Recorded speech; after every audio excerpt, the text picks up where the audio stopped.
Hi అండి.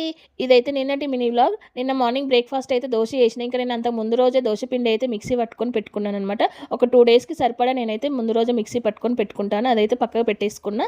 ఇంకా మీరు దోస పిండి గానీ, ఇడ్లీ పిండి గానీ మిక్సీ పడితే ఎలా క్వాంటిటీ మినపప్పు ఇట్లా ఎట్లా తీసుకుంటారో కామెంట్ చేయండి. నేనైతే 2 గ్లాసుల బియ్యం తీసుకుంటే, ఒక గ్లాసు మినపప్పు, అలాగే ఒక స్పూన్ మెంతులు, అలాగే ఒక స్పూను పచ్చెనగపప్పు అయితే వేసుకొని నైట్ అంటే ఒక 5, 6 గంటలు నానబెట్టి మిక్సీ పట్టి పెట్టుకుంటాననమాట. మీరెలా చేస్తారనేది కామెంట్ చేయండి. ఇంకా నేనైతే దోస ఏసుకున్న, పిల్లలకైతే లంచ్ బాక్స్‌లోకి బీరకాయ కర్రీ ఏస్తున్నా.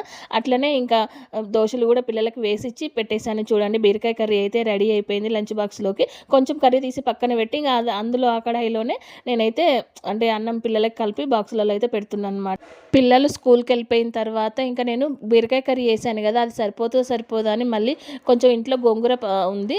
అట్లనే బయట చెట్లకు కొంచెం గోంగూర ఉంటే అది గూడా తెంపుకున్నాను చూడండి. కొంచెం అయితే ఎళ్ళింది. ఇది అది కలిపి పచ్చడి అయితే చేయాలి. వీడియోని